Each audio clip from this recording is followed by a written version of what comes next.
So you want to learn to make clean thumbnails for YouTube using Photoshop.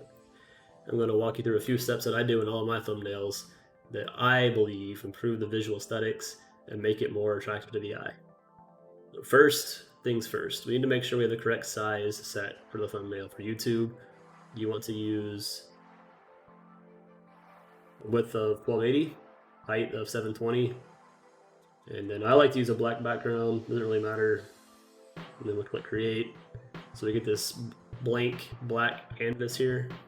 I've already got a photo that I wanted to use for this video, so I'm just going to go ahead and drag that into the frame. I'm going to extend it to cover the black background. The edges that we get lost in the picture don't really matter. So here we have a cityscape of Chicago in black and white. You can use a colored background as well, it doesn't really matter. It's going to turn out pretty much the same regardless of that. So first things first, we're going to go to new layer, and I'm going to call it hue. So what we're going to do is kind of create for this example, a red hue in the background. So what I'm going to do is take the brush tool and make sure this size here is about 800 pixels. Change it up a little bit if you want. Hardness, make sure it's 0%. And then we're going to choose the color to make a hue of. I'm going to choose red. We'll just click the mouse and drag it across the photo. So now we have this red tint to it essentially. It's a little bit too red for me, right? So what I'm going to do is I'm going to make sure the hue layer is highlighted. We're going to reduce the opacity to maybe 55% or so, 57.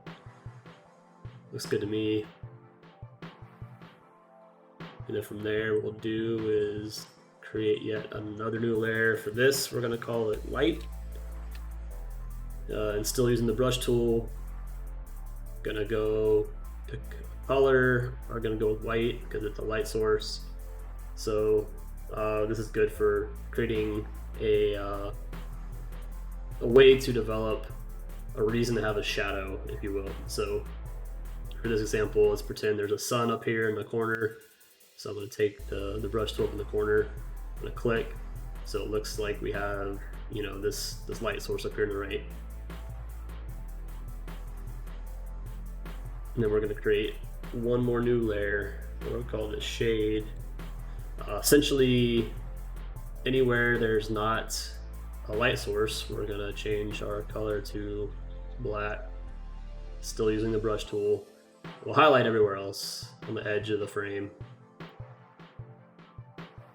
So now we got this shade on the edges. And again, we don't want it to be too dark, so we're going to take opacity, and again, take it down, yeah, whatever, 42%, looks pretty good. Now, it looks like this picture has a little bit of depth to it that it kind of didn't have before. It's already a little bit more interesting to look at. The next thing's next, we will take a new layer, and this is going to be some text. This is going to say YouTube thumbnail tutorial.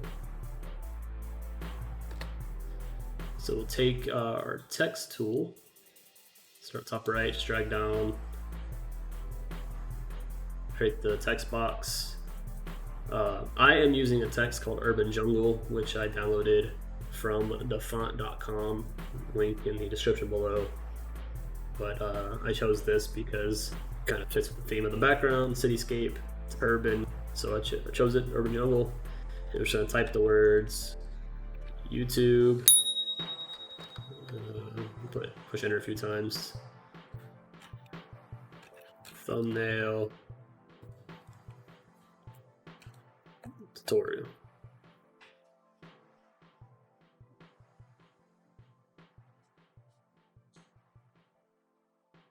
All right, so we have our text. We can change how much space is between the words here by changing this. 60 is obviously too much. Let's go to 24, not enough. Kind of want to fill the page. 36 looks pretty good. And then with this highlighted, we're just going to change the color of the text to a white.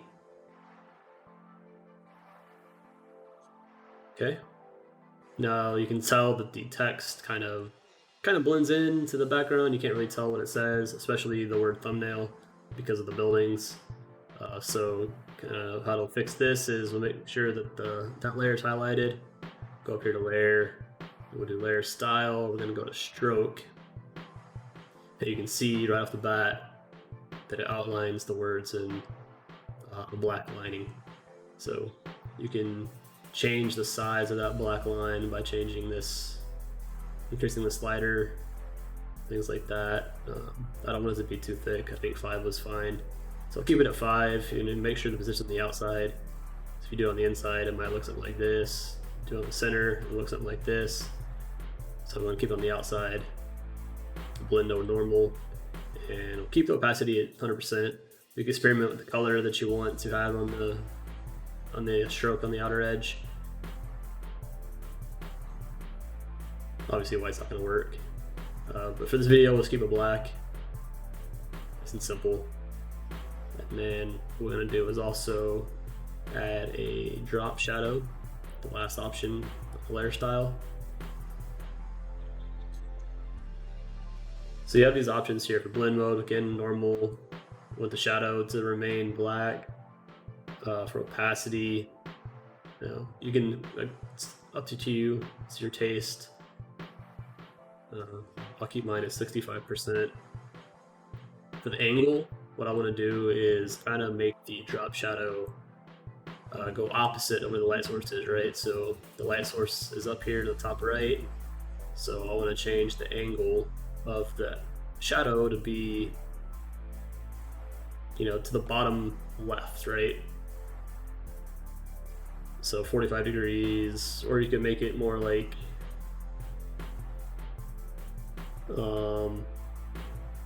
70 degrees. Just whatever your taste is. And then again, you have these options: distance, spread, size. So what distance does is it makes the shadow further away from the word.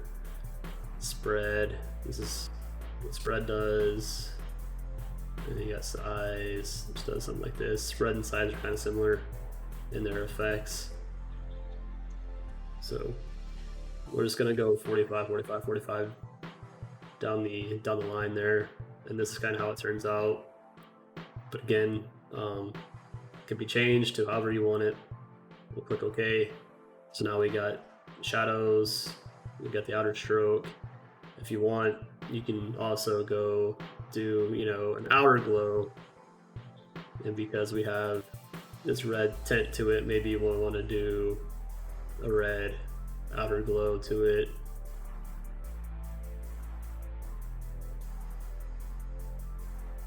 Again, opacity makes it more bold, harder to see.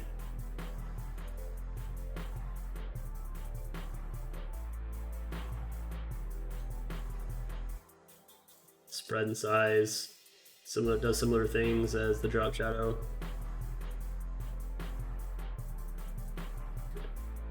So you do outer glow like that. But for this example, we're not going to add that.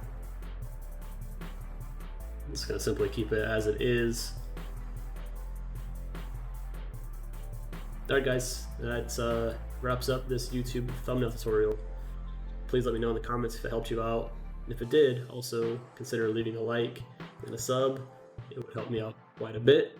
Appreciate your time. Thanks for watching, and we'll catch you next time.